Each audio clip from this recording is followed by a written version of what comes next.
आज से 18 अक्टूबर तक दुबई के दौरे पर रहेंगे सीएम पुष्कर सिंह धामी। वैश्विक निवेश सम्मेलन को लेकर करेंगे रोड शो। राज्य में ज्यादा से ज्यादा निवेश लाने की कोशिश। 167 आंगनबाड़ी कार्यकर्ताओं का सुपरवाइजर के पदों पर हुआ चयन। सीएम धामी देंगे नियुक्ति पत्र। 22 अक्टूबर को सीएम आवास में कार्यक्रम का आयोजन। इजराइल में फंसे भारतीय नागरिकों की वतन वापसी। ऑपरेशन अजय के तहत उत्तराखंड के 10 लोगों की वापसी। सभी ने राज्य सरकार का जताया आभार। वीकेंड पर नैनीताल में उमड़ा पर्यटकों का सैलाब। भीमताल में लगा भीषण जाम। एंबुलेंस भी फंसी।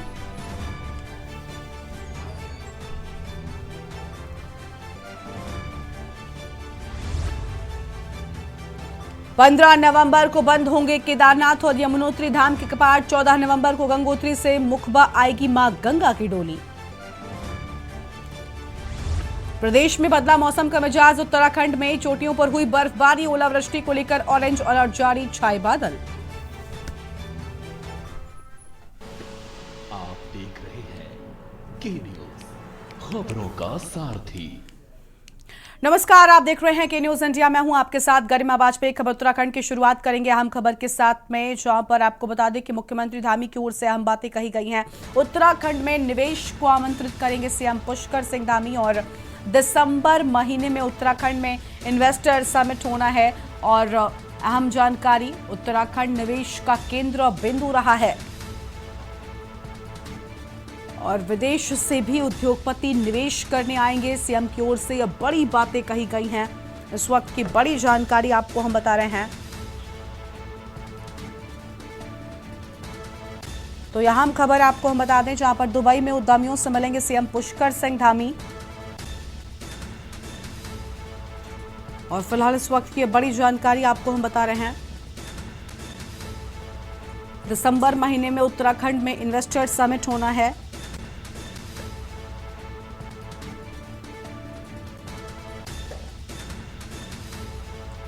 तो दिसंबर महीने में उत्तराखंड में इन्वेस्टर समिट होना है, ये बड़ी जानकारी आपको हम बता दें। फिलहाल इस वक्त की आम खबर, उत्तराखंड के सीएम पुष्कर सिंह धामी विदेश से भी उद्योगपति निवेश करने के लिए आएंगे। सीएम की ओर से ये बड़ी बातें कही गई हैं।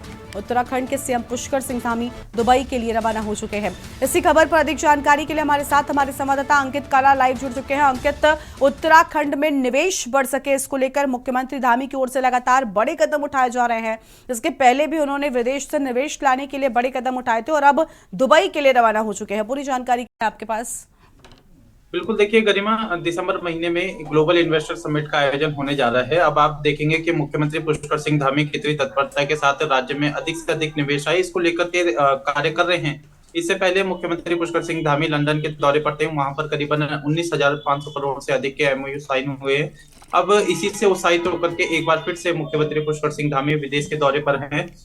दुबई में उनका ये टूर होना है गरिमा, और तमाम जो उद्योग घराने से जुड़े हुए जो लोग हैं उनके साथ उनकी बैठक होनी है। इसके अलावा अबू धाबी में और दुबई में मुख्यमंत्री पुष्कर सिंह धामी रोड शो करेंगे। मिली जानकारी के मुताबिक 16 से लेकर के 18 तक, यानी कि 3 दिवस के दौरे पर मुख्यमंत्री पुष्कर सिंह धामी विदेश के इस दौरे पर हैं। और राज्य सरकार को पूरी उम्मीद है कि जो भारी निवेश है वो राज्य में आ सकेगा। और सरकार की तरफ से 2.5 लाख करोड़ से अधिक के निवेश का लक्ष्य इस ग्लोबल इन्वेस्टर समिट में रखा गया है गरिमा, जो कि दिसंबर महीने में देहरादून में होनी है।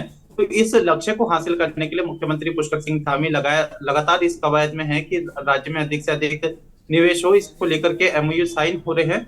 और एक जानकारी आपको देना चाहिए कि करीबन 40,000 करोड़ से ज्यादा के जो एमओयू है वो इस समय साइन हो चुके हैं, जो कि मुख्य राज्य सरकार इसमें दावा कर रही है। और कहीं ना कहीं जो विपक्ष है वो इस एमओयू और ये तमाम ये जो इन्वेस्टर समिट के कार्यक्रम हो रहे हैं इस पर भली कटाक्ष कर रहा है। लेकिन राज्य सरकार पूरी उम्मीद के साथ इस कार्यक्रम को आगे बढ़ाते हुए अब दोबारा से एक विदेश के दौरे पर हैं। और कहीं ना कहीं राज्य सरकार को उम्मीद है कि इन खाड़ी देशों से भी अच्छा खासा जो निवेश है वो यहाँ पर आ सकेगा। तो अभी देखना होगा कि 3 दिनों के इस कार्यक्रम में कितने एमओयू साइन होते हैं और जो एमओयू साइन होते हैं वो धरातल पर उतरते या नहीं, और जो राज्य सरकार का 2.5 लाख करोड़ से अधिक के निवेश का जो लक्ष्य है उस लक्ष्य को पूरा कर पाती है सरकार या नहीं, ये तमाम सवाल इस समय बने हुए।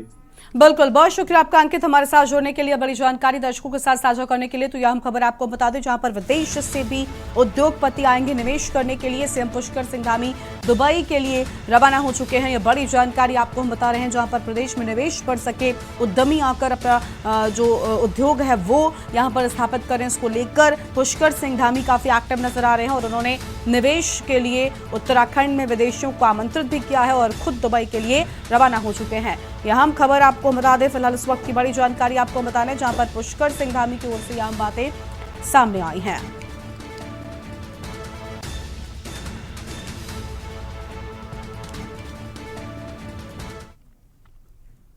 आगे बढ़ेंगे खबरों की ओर। डोईवाला से अगली बड़ी जानकारी आपको बता दें, जहां पर मौसम विभाग की भविष्यवाणी सटीक बैठी है। तेज हवाओं और गर्जना के साथ बारिश शुरू हो गई है। बारिश से दिन में भी छाया रहा अंधेरा। किसानों के चेहरे पर हालांकि मायूसी छाई है। गन्ने की फसल को भारी नुकसान होगा इस बारिश से। तैयार धान की फसल पर भी खतरा है। बारिश होने से मौसम के मिजाज में परिवर्तन होगा। सुबह ही लोगों ने गर्म कपड़े निकाल कर पहने हैं और किसानों के लिए ये बरसात बेहद नुकसानदायक है। उनकी फसलों को बड़ा नुकसान पहुंचा सकती है। इसके चलते किसानों के चेहरे पर शिकन जरूर नजर आ रही है। धान की फसल को भी खतरा है, गन्ने की फसल को खतरा है इस बारिश से। और बारिश होने से मौसम के मिजाज में परिवर्तन होगा, यहाँ हम खबर आपको हम बता रहे हैं। और सुबह से ही लोगों ने गर्म कपड़े निकालकर पहने हैं। तो लोगों ने अपने गर्म कपड़े निकालकर पहने, क्योंकि इस बरसात से मौसम का मिजाज बदलने वाला है। यह हम जानकारी आपको हम बता दें, जहां पर इस बरसात से मौसम का मिजाज बदलने वाला है। बारिश होने से मौसम के मिजाज में बदलाव होगा। यह हम खबर आपको हम बता रहे हैं, इस वक्त की बड़ी जानकारी आपको हम बता दें।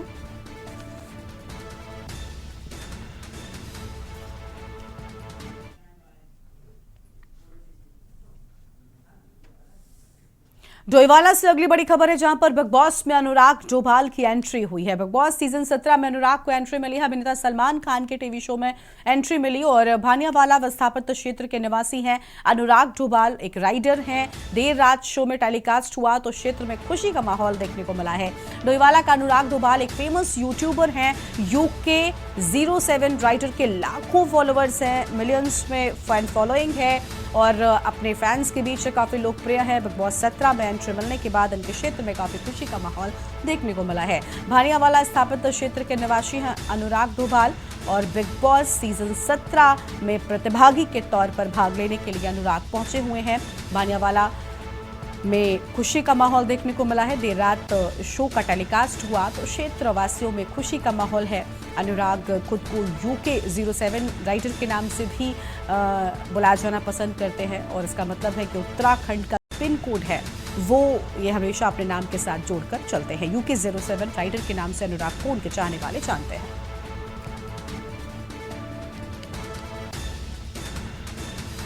तो बिग बॉस सीजन 17 में अनुराग की एंट्री से क्षेत्रवासियों में खुशी का माहौल देखने को मिला है। उत्तराखंड के देहरादून के रहने वाले हैं और देहरादून के एक इलाके में बेहद खुशी का माहौल अनुराग को टीवी स्क्रीन पर देखकर मिला। भानियावाला स्थापित क्षेत्र के निवासी हैं अनुराग।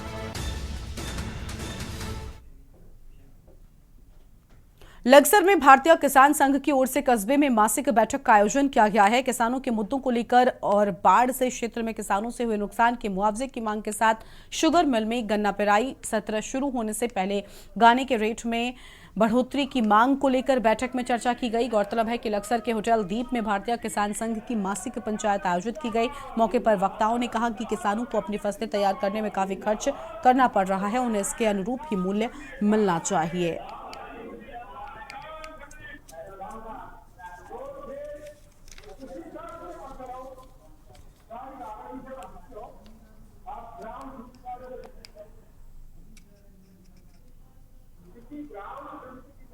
एक तो हम जहर मुक्त खेती करने जा रहे हैं किसान पर। पूरे देश में एक अभियान चल रहा है जहर मुक्त खेती का। इसके भारतीय किसान संघ ने एक अभियान उठाया है पूरे देश के अंदर कि हम जहर मुक्त खेती करें। इसके लिए आने वाली समस्याएं के बारे में भी और जो पूर्व समस्याएं हमारी जो किसानों की हैं उनके बारे में हम आपको अवगत कराना चाहते हैं। जिला ये गन्ना मूल्य इकबालपुर समिति का जो 18-19 का 1 वर्ष का पूरा बकाया है। प्रदेश सरकार से हम कई बार आह्वान भी कर चुके हैं कि शीघ्र गन्ना मूल्य भुगतान दिया जाना चाहिए और हमारा जो आगामी गन्ना मूल्य है उसका रेट लागत के आधार पर हमारा तय किया जाना चाहिए। वो करीबन 500 रुपए प्रति क्विंटल बैठता है। भारतीय किसान संघ जो जिला बैठक का इसमें तय हुआ, एक तो जो बाढ़ आई है उपजा पूरे क्षेत्र का गन्ना खत्म हो गया, इसका सट्टा अगले उसमें नहीं जुड़ना चाहिए। एक मांग तो यह है, क्योंकि वो हर साल सट्टा जुड़ेगा तो उसका किसान को और लॉस होगा। दूसरी मांग है, स्वामीनाथन की रिपोर्ट के अनुसार गन्ने का रेट आज 450 रुपए क्विंटल बैठ रहा, तो उससे कम रेट तय होना चाहिए। दोन पुलिस ने नकली दवा बनाने वाली फैक्ट्री का भंडाफोड़ किया है। फैक्ट्री रुड़की के झबरेड़ा में संचालित हो रही थी और दवा सप्लाई की फर्म देहरादून के सहस्त्रधारा रोड क्षेत्र में खोली हुई थी। नकली दवा बनाए जाने को लेकर जगसूनपाल फार्मास्यूटिकल कंपनी गुरुग्राम के डिप्टी मैनेजर विक्रम रावत ने रायपुर थाने में केस दर्ज करवाया। एसएसपी अजय सिंह ने बताया कि केस दर्ज करते हुए 2 आरोपी गिरफ्तार हुए हैं। आरोपियों से लाखों रुपए के पैक्ड कैप्सूल के डिब्बे और कैप्सूल रैपर, सॉल्ट आदि बरामद किया गया है।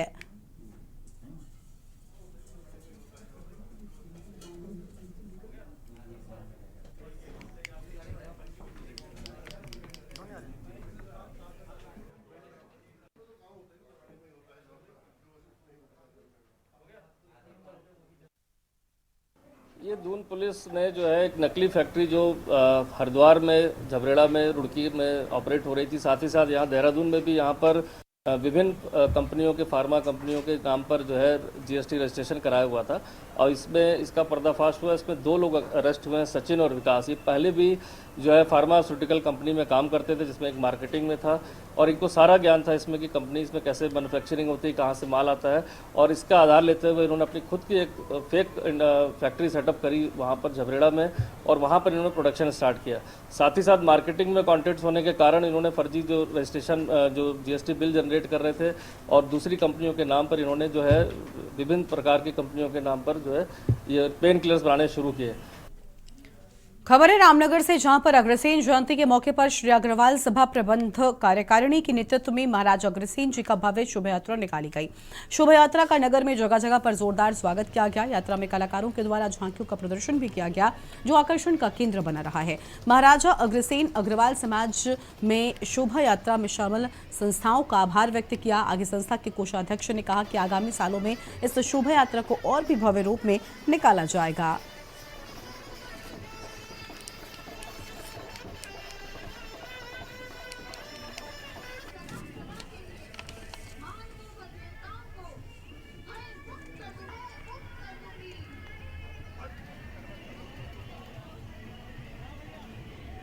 देखिए, महाराजा अग्रसेन जी केवल अग्रवालों के लिए ही नहीं, सभी के लिए आदरणीय व्यक्ति हैं, क्योंकि उन्होंने समाजवाद का एक ऐसा नियम दिया। आपको शायद आपके माध्यम से मैं ये बताना चाहूँगा, अपने जो भी लोग मेरी इस बात को सुन रहे हैं, कि महाराजा अग्रसेन जी के राज्य में जब भी कोई नया व्यक्ति पहुँचता था तो उनका एक जनता के प्रति ये आदेश था कि उस व्यक्ति को सभी लोग 1 रुपया और 1 ईंट प्रदान करें। उस 1 रुपये से वो व्यक्ति अपना व्यापार शुरू करता था और उस 1 ईंट से उसे अपना मकान बनाने में, अपना आवास बनाने में सहायता मिलती थी। रुद्रपुर कोतवाली के प्रीत विहार क्षेत्र में मामूली से विवाद के बाद हथियार बंद बदमाशों ने एक घर पर जमकर पथराव के साथ ही फायरिंग कर दहशत फैला दी है। बदमाशों ने घर के बाहर खड़े चाउमीन मोमोज के ठेले को भी फूंक दिया है। करीब 1 घंटे चले तांडव के बाद आरोपी मौके से फरार हो गए और इधर सूचना पर एसएसआई अर्जुन गिरी दलबल के साथ मौके पर पहुंचकर मामले की जानकारी ली है। लोगों के मुताबिक घटना को अंजाम देने वाले सीमा से सटे यूपी के खानपुर गांव के रहने वाले हैं।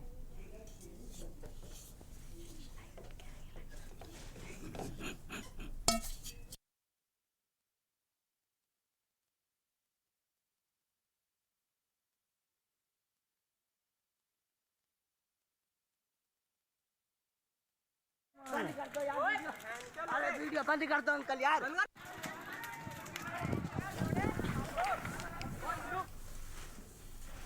खबर है कोटवार से, जहां पर कोटवार आनंद विहार टर्मिनल के बीच बंद चल रही ट्रेन को दोबारा चालू करने के लिए दिल्ली हाई कोर्ट में एक जनहित याचिका दायर की गई थी। याचिका पर कोर्ट ने सुनवाई करते हुए रेलवे से पूछा था कि 10 लाख रेल यात्रियों की सुविधा वाली ट्रेन को बंद क्यों किया गया। रेलवे अपनी ओर से शपथ पत्र में हलफनामा दायर किया था। अब यह ट्रेन 27 अक्टूबर से संचालित होगी।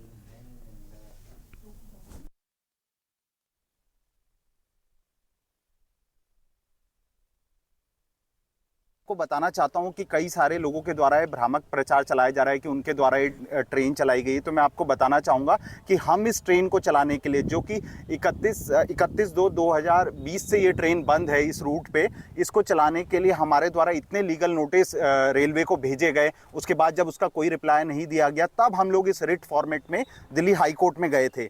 पर आज के दिन मैं देख रहा हूँ कि सोशल मीडिया के थ्रू ये एक पार्टी के द्वारा ये प्रचार चलाया जा रहा है कि सिर्फ उन्हीं के द्वारा ये कार्य करा गया है। तो मैं आपको बताना चाहूंगा ये बिल्कुल सरासर गलत है। कोर्ट के आदेश के बाद और कंटेम्प्ट ऑफ कोर्ट से बचने के लिए इस ट्रेन को चलाया जा रहा है कोर्ट द्वार में। और यहाँ पर रुकते हैं एक छोटे से ब्रेक के लिए, जो लौटेंगे। आप देख रहे हैं के न्यूज, खबरों का सारथी। ब्रेक के बाद आप सभी का स्वागत है। खबर है सिद्धार्थगंज से, जहां पर क्षेत्र में राम बारात तो बड़ी ही धूमधाम से निकाली गई। ये पर्व भगवान राम और माता सीता के विवाह समारोह के उपलक्ष्य में मनाया जाता है। इस उत्सव में ये राम बारात निकाली जाती है। इस पूरे उत्साह के साथ भगवान राम और माता सीता के विवाह की झांकी को शहर के क्षेत्रों में निकाला जाता है। राम बारात रामलीला ग्राउंड से होकर खटीमा मार्ग होते हुए वापस रामलीला ग्राउंड हुई और श्री राम के भक्तों ने बढ़ चढ़ कर इसमें हिस्सा लिया है।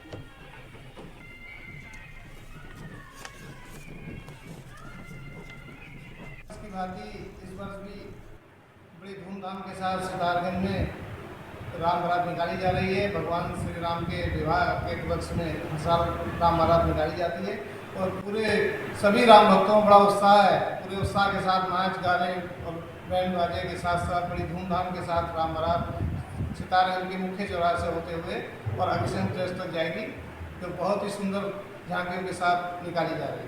बहुत ही बढ़िया, बहुत ही सुंदर आतिशबाजी का नज़ारा भी सब लोगों को देखने को मिलेगा। तो बहुत ही भव्य तरीके से राम बारात निकाली जाती है और इस बार भी बहुत ही सुंदर और भव्य तरीके से राम बारात निकाली जाती है। प्रधानमंत्री नरेंद्र मोदी के पिथौरागढ़ दौरे की सफलता के लिए भाजपा के प्रदेश अध्यक्ष महेंद्र भट्ट ने देहरादून के हथीबढ़ कला स्थित कैंप कार्यालय में कैबिनेट मंत्री गणेश जोशी से मुलाकात कर उन्हें सफल कार्यक्रम की बधाई दी। बता दें कि प्रधानमंत्री नरेंद्र मोदी के पिथौरागढ़ दौरे के लिए भाजपा संगठन ने कैबिनेट मंत्री गणेश जोशी को जनसभा के लिए प्रभारी बनाया था।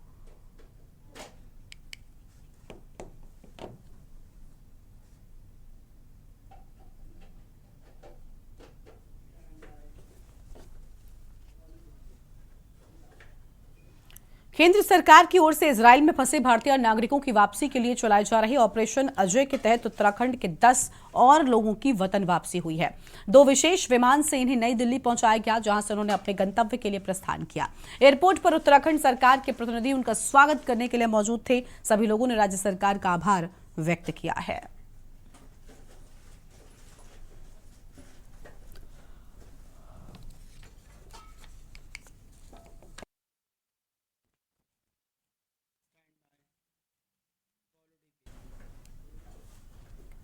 खबर है देहरादून से, जहां पर सहकारिता मंत्री डॉक्टर धन सिंह रावत ने सहकारी विकास परियोजना निदेशालय देहरादून में सहकारिता विभाग की समीक्षा बैठक ली है। इस दौरान उन्होंने अधिकारियों को जरूरी दिशा निर्देश दिए। मंत्री ने सहकारिता विभाग की सघन सहकारी समितियों में चल रहे सदस्यता अभियान को सहकारिता तेज करने के निर्देश दिए हैं। उन्होंने कहा कि सहकारी समितियों में 30% महिला सदस्य अनिवार्य रूप से बनाएं। इसके साथ ही विभाग की अलग अलग योजनाओं की समीक्षा करते हुए मंत्री ने अधिकारियों को सघन सहकारी समितियों को घाटे से उबारने के लिए भी माइक्रो प्रॉफिट प्लान बनाने के निर्देश दिए हैं।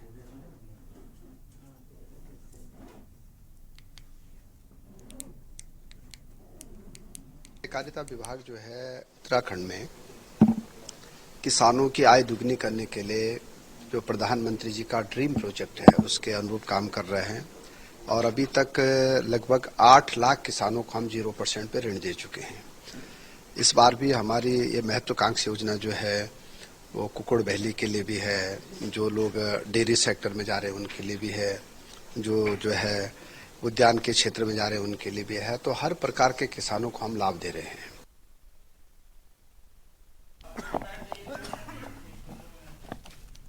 रक्षा जैव ऊर्जा अनुसंधान संस्थान यानी डीआरडीओ द्वारा हल्द्वानी के गोरापड़ाव स्थित अनुसंधान केंद्र में 3 दिवसीय किसान जवान विज्ञान मेले का आयोजन किया गया। मेले के दूसरे दिन केंद्रीय और रक्षा राज्य मंत्री अजय भट्ट ने मेले का शुभारंभ किया। इस दौरान उन्होंने अनुसंधान केंद्र का अति आधुनिक लैब का भी उद्घाटन किया। किसान जवान विज्ञान मेले में कृषि के साथ साथ कई स्थानीय उत्पादों को भी प्रदर्शित किया गया है।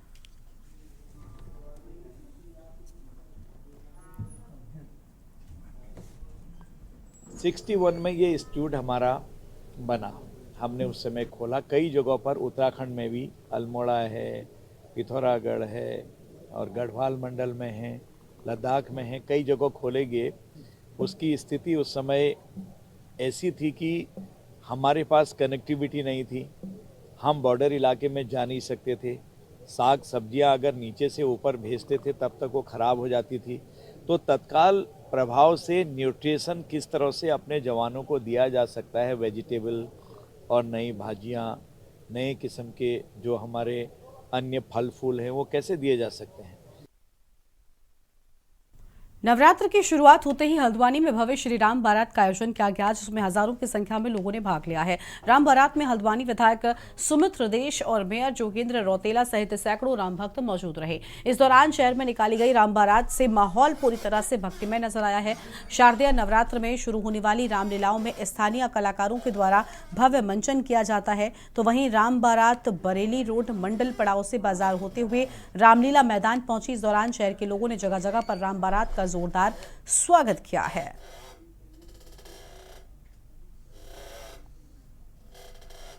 ये एक झलक हमारी संस्कृति को जीवित रखते हैं, हमारी नई जनरेशन को उसकी संस्कृति से परिचित कराते हुए जीवन में उनको आगे बढ़ने की प्रेरणा देते हैं विभिन्न तरह की प्रतियोगिताओं से, चाहे वो खेल प्रतियोगिता हो, चाहे वो बच्चों का कल्चरल में उनका एक कॉम्पिटिटिव आइटम हो।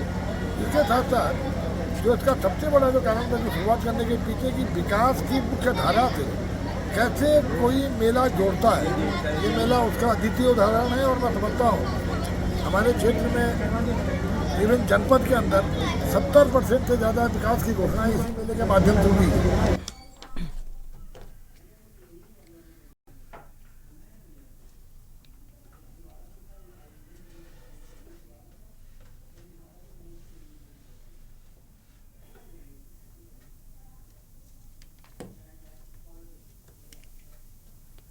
लक्सर में शारदीय नवरात्रि की शुरुआत हो गई है और लोगों का मंदिरों में श्रद्धा के साथ जगदम्बा दुर्गा के मंदिरों में लोगों का तांता देखने को मिल रहा है। हर कोई मां के दर्शन की अभिलाषा कर अपनी मन्नत मांगने के लिए लंबी लंबी लाइनों में इंतजार कर मां के दर्शन कर रहा है, पूजा कर रहा है। इसी के साथ ही श्री श्री दुर्गा पूजा समिति लक्सर द्वारा कस्बे में कलश यात्रा के साथ झांकियां भी निकाली गई हैं।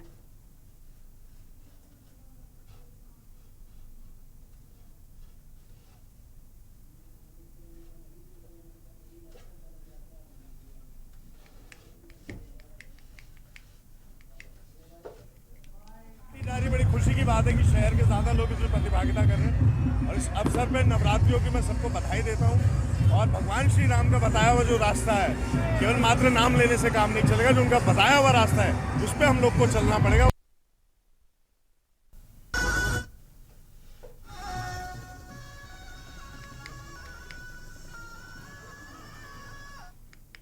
लक्सर में भाजपा युवा मोर्चा के कार्यकर्ताओं ने खेल महाकुंभ को लेकर मासिक बैठक का आयोजन किया, जिसमें बूथ लेवल से लेकर मंडल स्तर तक के कार्यकर्ता खेल महाकुंभ में हिस्सा लेंगे।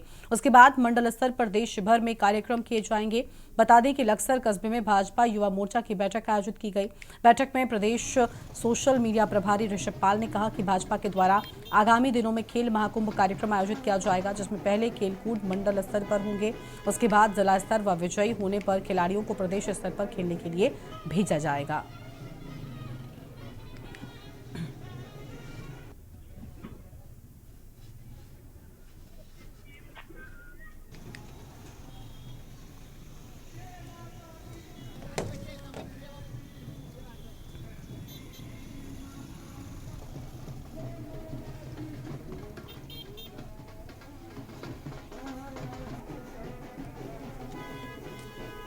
और उत्तराखंड की खबरों में फिलहाल इतना ही। आप देखते रहिए के न्यूज़ इंडिया। नमस्कार।